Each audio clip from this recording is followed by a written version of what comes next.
On this episode of Star Trek Universe, me and my companion meet Zefram Cochrane and his companion in our continuing quest to introduce Effie to all of the Star Trek.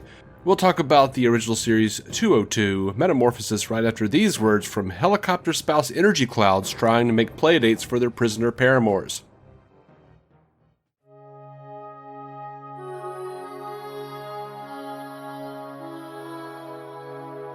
Welcome into Star Trek Universe. We are continuing our rewatch / first watch of Star Trek, the original series. I am David C. Robertson. I am he who does the rewatching. I am Effie Pelders, and that means I am the one who first watches. That's right. It is my half of the, it's my part of the task division, and it's not fair, but... Yeah, that's part of your legal contract. Yeah. We have clearly signed papers to divide the numerous monies coming in through this show, I'm sure. Piles of cents over the course of 10 years. All right, Memory Alpha synopsis. On an isolated asteroid, Kirk finds Zefram Cochrane, inventor of the warp drive, who has been missing for 150 years. I love that they needed the first name to realize, oh, that Cochrane. Everybody's called Cochrane these days, you know. It is a weird first name. It is a weird first name. It is also a slightly weird last name. Come on. They're like, Cochrane. Like, yeah, Zefram. Zefram. Familiar. I thought you were Johnny Cochrane. I'm pretty sure that's the real name of one of those country singers I can't think of right now. Anyway. I mean, if you're called Johnny Cochrane, you might as well. It was O.J. Simpson's lawyer. Or something. Oh, right, that one. Yeah. If the gloves do not fit, you must acquit. Yeah. God rest his soul, or probably the devil. Anyway. It's topical humor that will, be even older news by the time this goes live. But it's Johnny Cochrane's dreaded Chewbacca defense. Do I know that one? I've heard of this. It's from South Park. Right. Where I think it was Chef hired Johnny Cochrane, and they're like, or either that or he was against Johnny Cochrane. I don't know, but Cochrane was something like that. Oh my God, he's about to do the dreaded Chewbacca defense, and he was like, let's consider Chewbacca. He's from Andor. He's from the planet Andor with a bunch of little Ewoks. It doesn't make sense. Everyone was like, "Oh yeah." I'm pretty sure I've heard that recently because it's become a real defense, which is not a great thing because it's nonsensical and it's a joke. But it happens. Yeah. So this episode of Star Trek was written by Gene L. Kuhn. As I understand it, it's his last solo script. Oh. But more important world building with the creation of he who invented warp drive, Zefram Cochrane. Indeed, I was about to think, what other world building is it? No, it's that. That's the world building. Fair enough. Yeah. He's a guy. He stuck around, I guess. This was a fun episode, slightly weird, like a different angle. I like that they had to be slightly more diplomatic for once instead of just shoving an EMP in someone's face and thinking that'll solve it. Mm-hmm. But it was nice to have the bit of contrast also of him discovering the century and a half of progress that he's missed out on. Mm-hmm. Even if he doesn't get to see a whole lot of it, but he'll he gets a glimpse. And it's once again it's a solid resolution, but I also feel like there's some gender politics along the way where I'm like, intriguing lines, choices, like this is the 60s. I get it. Mm-hmm. But, there was some fun about the universality of male and female as constants throughout the galaxy.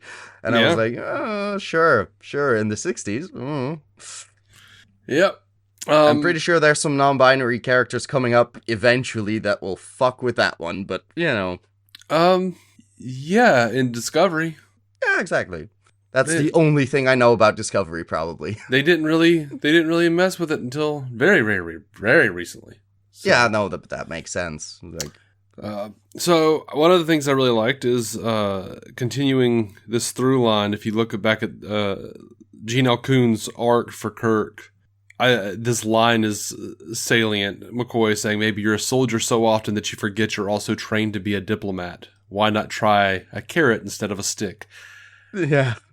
I It loved feels like that. a shoe-in. It's great, but it does feel like some retconning of, you're trained to be a diplomat, remember? Where I'm Uh-huh. like, we've seen a whole lot of that. Mm-hmm. But it's good to get it in there where it's like, oh, he can also just, I don't know, try talking first. Yeah. But yeah, so Kirk tells Cochrane, we're on 1,000 planets and spreading out. We cross fantastic distances and everything's alive, Cochrane. Life everywhere. We estimate there are millions of planets with intelligent life. We haven't begun to map them. Interested? And Cochrane says, how would you like to sleep for 150 years and wake up in a new world? I want to see that show. I want to see, like, can we get like a season or like 4 or 5, 2 episodes of Cochrane going with them and like seeing what happened after like he created warp drive. Absolutely. We do not have the budget for that, but absolutely. Well, we could have the budget for that. They ended it in a place where he's like, well, I got to stay here with the companion. We ended it in a place where he's like, let me grow old on a farm. Love or lust, whichever, you know, you met her, I guess, in physical form that was hot enough to realize you've, like, it's an interesting, like, oh, we're going to spend some good years together based on her caring for me for a long ass time and me having just seen that she can also take a shape that I enjoy. Like, Yeah. it's the good basis for a relationship, clearly. By the way, it is not lost on me that them bringing up the fact that, like, oh, the companion's a female, like, really does contextualize suddenly the companion's actions as being irrational, hysterical, Yeah. like a total, like, you know, helicopter spouse, but also you can say caring, nurturing, like all of these Suddenly unquote, those female, words come up. Yeah. yeah. No, before that, it's very tendencies. much like, oh, there's an adversarial. We assume it's hostile, you know, except to him. But then it's like, oh, it's a female. So the fact that she is nice to him must mean that she wants his dick. It's an interesting. Yeah, we hadn't invented anything other than being straight yet. Clearly, that is very much in there where you're like, so there was you didn't realize it could have been affection until she, you know, was of the opposite gender, confirmed by magic tech, I guess. Tech that will always recognize who you are. Like, to me, that's an interesting concept in and of itself by virtue of if you use that on a trans person, would the universal translator just give them a female voice if they were a trans woman or vice versa? Like, that's funny. There's something there. But other than that, we're just gonna interpret the whole line about the universal binary as no, two ends of the spectrum. They're talking about the spectrum. It's fine. They didn't have the words yet. It works.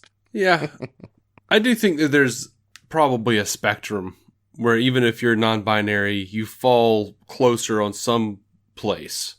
It really differs per person. Like, there's MBs I know who are just like, no, I do not have any of this gender stuff, and there are people who are like, no, I'm just straight down the middle, or I'm more to this side some days than I am other days, and I can relate to that in a sense where I early on in transition, when I really when you're just, your mind is full of a constant drone of just pondering over what am I? How do I feel? Am I feeling like this right now? Where I can also only conclude, like, yeah, I'm a I'm a woman most of the damn time, and some days that's more womanly, and some days it's less, like, you feel less feminine. But there's no days where I feel masculine as fuck. There's just days where I'm like, I'm feeling a little more just gay. Yeah, and then like how just closer to the center, I guess. And then how much of the quote unquote femininity is a real thing as opposed to a construct created by advertising agents. Yeah. That's a thing too. Whereas like the concept of more feminine and less feminine because some, I don't know, looks and outfits are slightly more masculine but still feminine in a way. Like, that type of bullshit is just based on what's the current beauty standard set by society at large that we're trying to conform to if you're cis and straight and white usually, and like, then you're over there on the really feminine end. It's not necessarily a real thing outside of, well, we're all making it up as we go along. Yeah. I mean, as I understand and apparently the universal translator is very good at measuring where you are on that spectrum. Maybe only for you haven't been inside our culture yet, but we will designate you a spot. Maybe just for like energy clouds. You're a woman. Maybe just for energy clouds who don't actually have speech.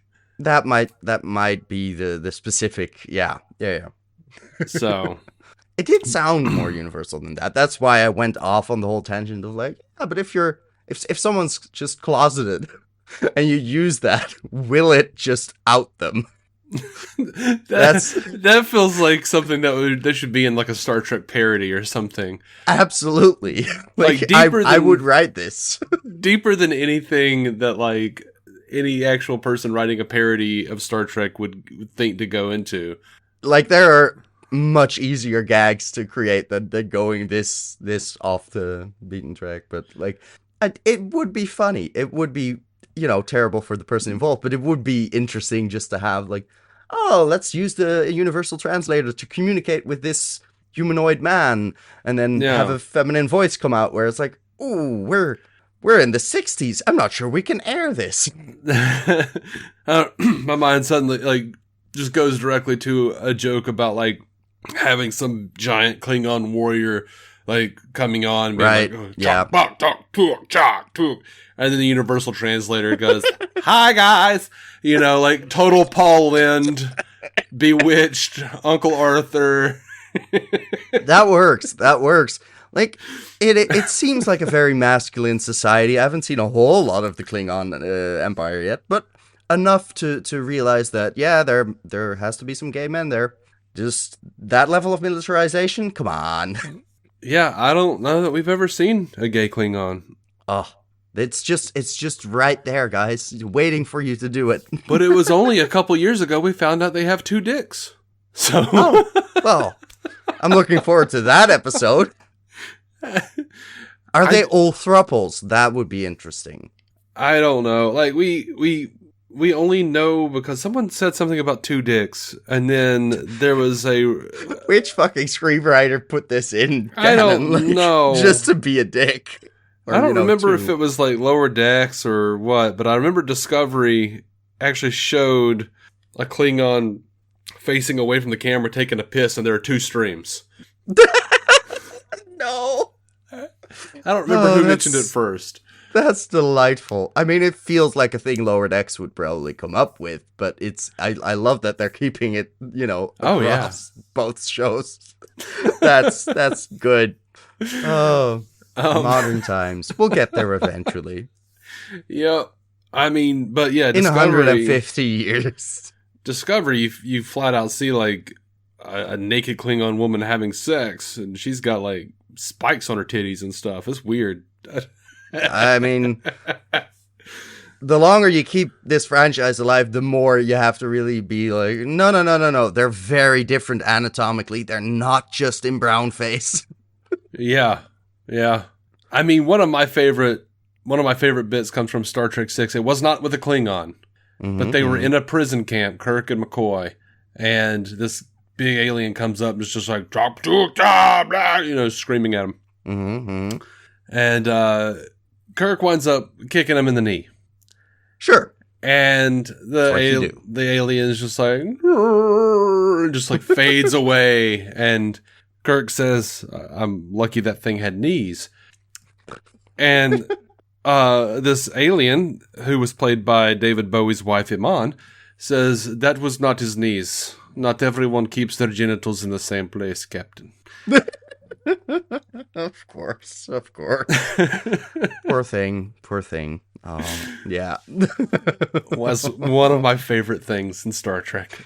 It seems right up your alley. I can imagine. It does. Yep. It does. Yeah. I hate that I'm that guy. Sometimes you can't help who you are. You just have to accept that's what you're living with for the rest of forever. Yeah, well. It's just dick jokes and poop jokes for me, I guess. I don't know. What did you think? The poop jokes are slightly less fun. Yeah, well, depends. It depends. But if you have to elevate a poop joke, you're probably going to need a dick joke in there somewhere. Yeah, probably. What did you think of how disgusted Zefram Cochrane seemed when he found out that Thing was in love with him? Yeah, that seemed both weird, and at the same time, he turned around really quickly, which made me question, why does this matter to you so much? Only if it's a cloud? Like, yeah, you've been, mind melting with that thing for a while, and now it's an issue that it's a she and she might have feelings. Mm-hmm. Like, that's unnatural. But if she inhabits the body of another human woman, that's perfectly fine and not unnatural, and we can bone now. There's a bit of an arbitrary line there. Yeah, I think, and it wasn't about her being in love with him, because like the way he talks about it totally codifies it as sexual. Like he says, for all these years I've let something as alien as that crawl around inside me. He's just mad he got pegged and has to admit that in front of, military men who just came out of a ship, I guess. It feels, there's a defensive that is very typical of, I feel emasculated. Where is my, she went inside me. But he didn't know that she was a she. No. So maybe he was just like, well, if a guy fucks me, that's just what men do when they're stranded on an island together.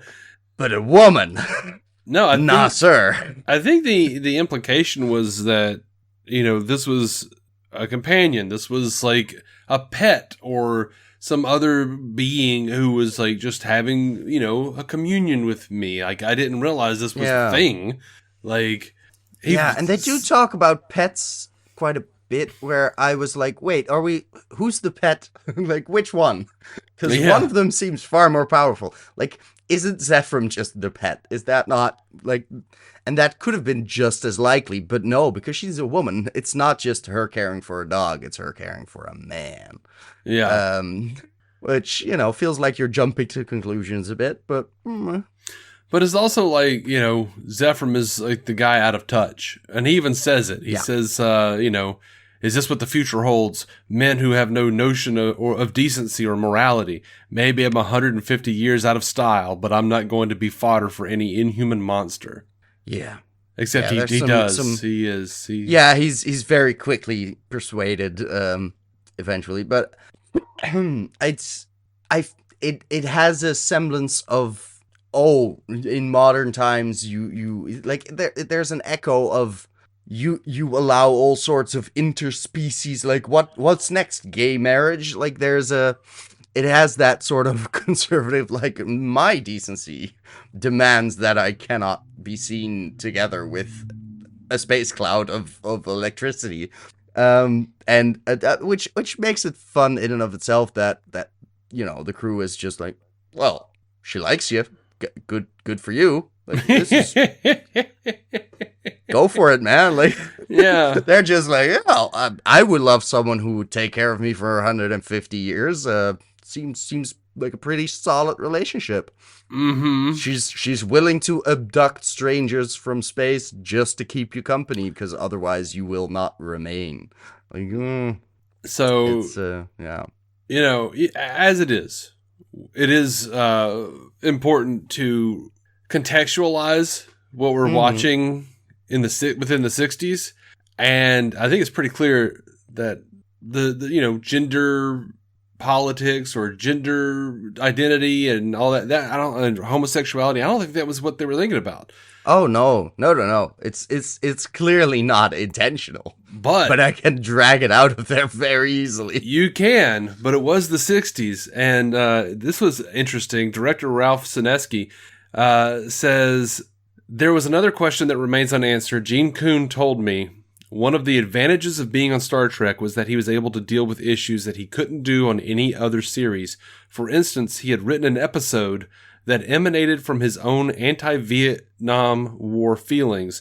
The race issue was a major issue of the 60s. I never asked Gene, but I have since wondered if the Cloud Man love story in Metamorphosis was his way of dealing with that issue. Sure. Good work. She's not just a woman. She's an Asian woman. Yeah, but Cochrane was more comfortable when she looked like him. Yeah. But the point being that she was always this creature. She was always this person. Yeah, she just looked different. Been the same. Yeah. If anything, it's like they make a point of it that the diplomat hasn't just disappeared. She's still in there, which also feels confusing because there's like, is she okay with all this? Are we just is she overtaken enough by the companion to just be like, he's hot, we'll do? Well, there was certainly some sort of attraction at the beginning, although she was very standoffish and kind of hateful. Yeah, exactly. It was more like he thinks she's hot. That's established. She reacted in a way where I'm like, she's taking this as slightly rude. Maybe don't. Like, yeah, especially but she was also, from what we've seen of her character already. Yeah, it is very much that. But on her deathbed though, as she's dying, she's like, "I want to be loved. I've never loved. I've never been loved." Right. Yeah. So that's supposed there to, for a reason. Absolutely. Yeah. That's supposed to be like that's consent for the 60s. That's consent. Exactly. That's consent for the space cloud to take space inside her body, and another little problematic element of that episode, which is like, this is a career woman who like stops wars, and we'll find another one. We'll find another woman that can stop that war. Yeah. But this is a very important person, but because she's dedicated her life to doing important things like this, she can't love. She's never loved. Of course, you can't have she's both. She's not a woman. No. She's a career woman, meaning she indeed is standoffish, and So. But that's what I meant to say. Like, she consistently, projects strength. She is very clear in her boundaries and her demands, and she's, a bit bossy, which clearly means no man would ever touch that with a 10-foot pole. Apparently, that's the bit of the takeaway. Yeah. Mm-hmm. So, yes, it is very quick that Zefram Cochrane goes from wanting to escape and go check out the galaxy and being utterly disgusted by the companion to being like, nope, I'll stay here with her. Yeah, we can grow all together. Like, I know there's a lot of pussy out there in the universe, and I could see that, but I'm content as is. I've lived a long life. The thing, though, is while it is a very quick turnaround, I have always had like the biggest crush on Elinor Donahue. She's very pretty. I get that. I grew up with her on the Andy Griffith Show, and then on this, and then like even when I was a little older, she was like, in her 60s on Dr. Quinn Medicine Woman. I was still like, So I can't blame them. No, I get it, but there's just so much weird, like, is this okay about the entire thing? Like, it feels real weird. The whole ordeal. It's there's and just there's a bunch of funny lines in the whole negotiating phase where it's like, okay, we're just trying to convince the cloud, both of what men needs as mankind as a whole needs obstacles to overcome. It's once again like, oh no, you can't just give us immortality. We'll get bored. That's a Gene L. Coon thing. That's something else that he's brought up before. Like, yeah. It's a theme at this point. Like, we've seen it many a time in this show. Our species can only survive if we have obstacles to overcome. You take away all obstacles. Without them to strengthen us, we will weaken and die. Like, cease to exist. Yeah. It's like that's the main thing he wants to convey every episode. Yeah. You have all the staples of Gene L. Coon pretty much in this episode. You have, we need obstacles to overcome or we'll die, and you have the arc with Kirk where he's like, you've been a soldier so long, your way through. Yeah, but importantly, you have the world building and you have the chiding of the bureaucracy.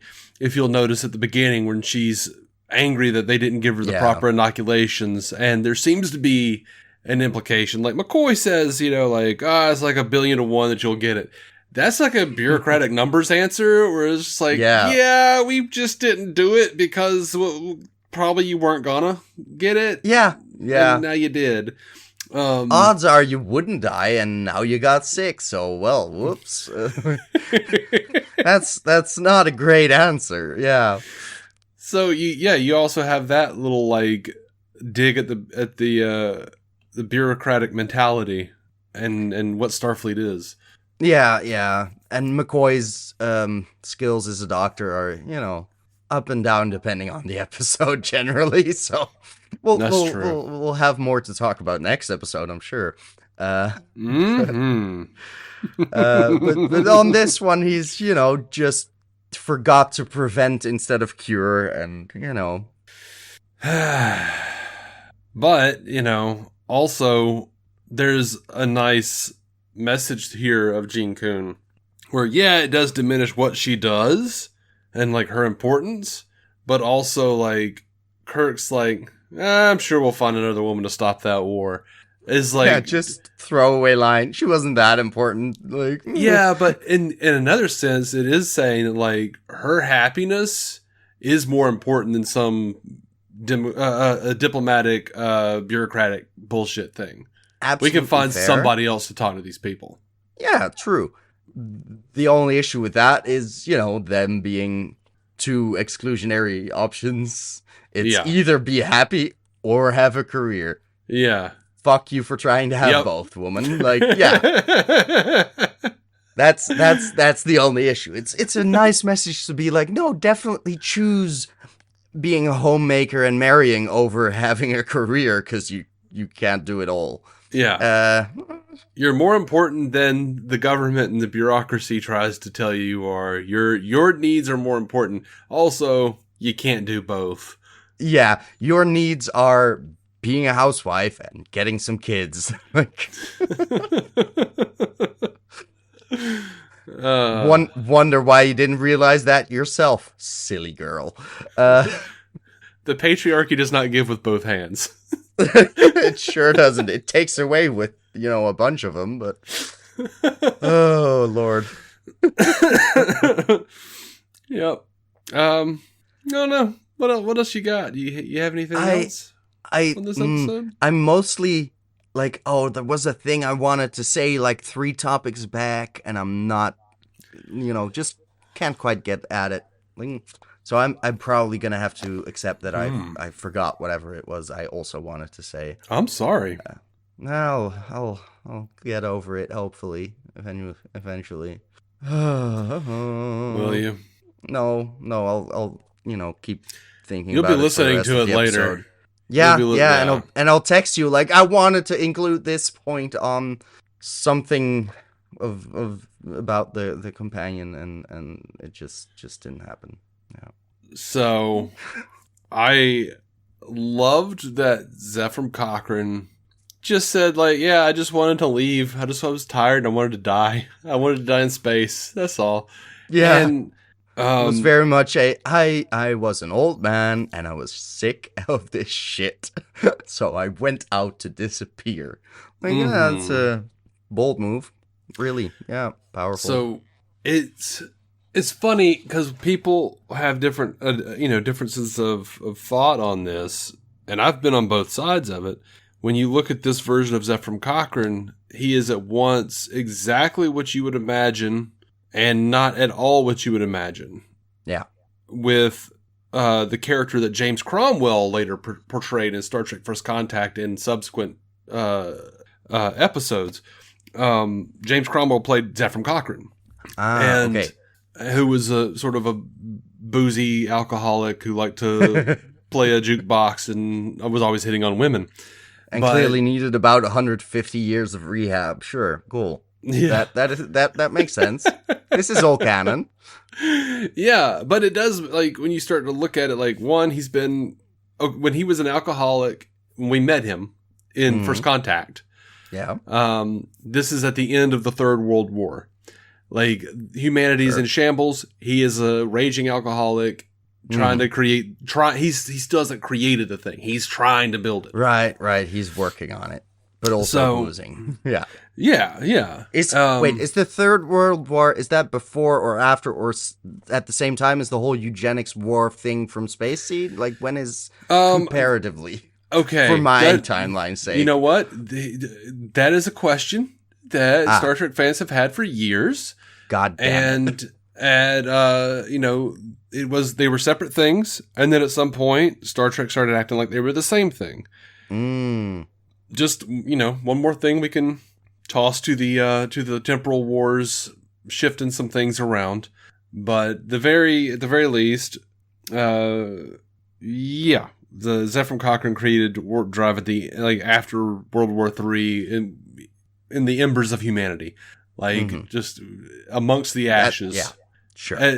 That's funny. I hadn't even thought about that. His ship is called the Phoenix. Hey. There's some symbolism going on here. That had to have been some kind of subconscious thing on my part. So yeah, like, he does, like, when you start to look at this version of him, this initial version, where he, like, sees Elinor Donahue and he's like, whatever it was, the creepy thing he said, your food to a starving man. Yeah. And then he kind of looks around and realizes, like, oh, God, I'm a creep. All of you are. All of you. Don't. My hand's not on my dick. What are you talking about there? We used to wear bulges in our pants 150 years ago. Don't worry about it. But, like, he's definitely, like, a character who, like, him saying that he was just tired and he wanted to go into space to die, like, that is very much something that, like, the James Cromwell First Contact version would do. Yeah, it makes total sense for him to, get suicidal eventually. He was dying. Up your life. He was a super old man by the time this happened. Because, like, we meet him in First Contact, and he's already kind of, like, middle-aged. And then when we see him again, he's in Broken Bow, which was, like, the first episode of Enterprise. So that's, like, I don't know, 50, 80 years, something. Damn. No. So he's like, he's like super old there. Right. Yeah. So, like, he's dying. He wants to die in space, but he was also, like, a character. Will be established as a character from your perspective who isn't comfortable with his own fame. That makes sense.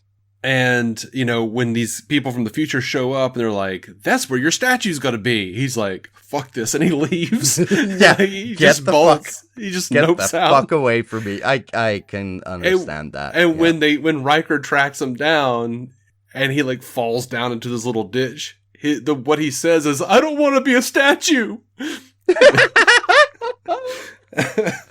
That's a good line. Yeah. Yeah. Like, he's kind of an old school guy, and that sounds like it goes along with what we've just seen, with him being like, yeah, definitely, I don't know about you bastards now, I'm maybe out of style, but you guys aren't moral. But I'm not fucking a cloud, god damn it. Is this normal to you? Yeah, they have never seen a cloud either, but they're open to the idea. But also totally a fickle character later on. So, like, I could see him being like, you're a monster. Wait, you're kind of hot now. Yeah. And I can imagine, like, it probably gave him a lot more hope. Like, it's surprising to me that it took 150 years for him to get so fucking suicidal and bored again that he was like, I need company. I'm dying out here. What the fuck are we doing? Like, I'd imagine, I probably, like, if you're already old as fuck, like, okay, you're rejuvenated, you have a period of time where you're like, I'm young again, hey, I haven't felt this in a while, like, let's wank, and then, but that wears off, like, within 20 years, like, what do you do after that? Yeah. Anyway, I did remember what I also wanted to throw in. Oh, good. Somewhere during your... Yeah. I was very proud of myself and made a mental note of, like, do not fucking forget this again. I wanted to talk about Kirk's whole strategy of trying to convince the companion that she couldn't feel love in the same way. Like, there was something keeping them separate because she wasn't human, you know? Like, that... Uh-huh.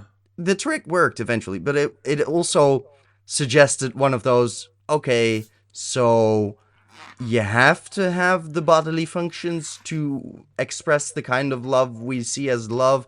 It felt very allosexual in that sense. There's not a lot of room for ace people, but just it's that struck me as odd. I was just like, what is preventing the space cloud from, like, they seem to have this sort of union thing that is probably way more intimate than anything you can do with a fellow human, so not sure what you're trying to get at, James T. Kirk, but I don't know. He has a perspective on relationships, so yeah, I think that, you know, at the very least, you could kind of headcanon that to be like, look, this is not a human. It is a creature that doesn't quite understand how we feel. So I'm gonna, like, not really get into the intricacies of asexual people and all this other stuff. No. The spectrum of human experience is not important right now. And just be like, look, we need to jizz. Like, things are different. That's the long and short of it. Yeah. And depending on who you're doing the memo. it with, She instantly understood. Right, I need tits. This woman right here has never loved anyone before. I love someone, so we should probably, you know, combine forces. Yeah.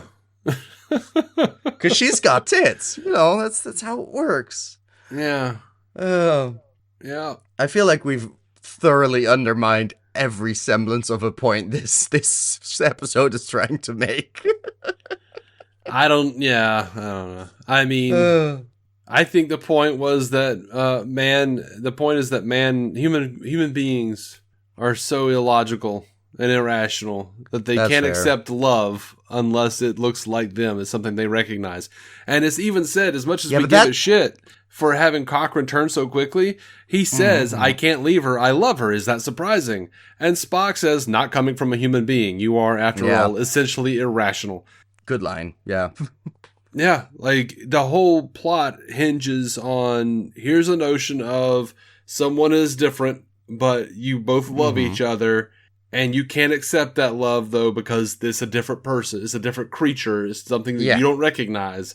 And now, as soon as you do recognize it, you're fine with it.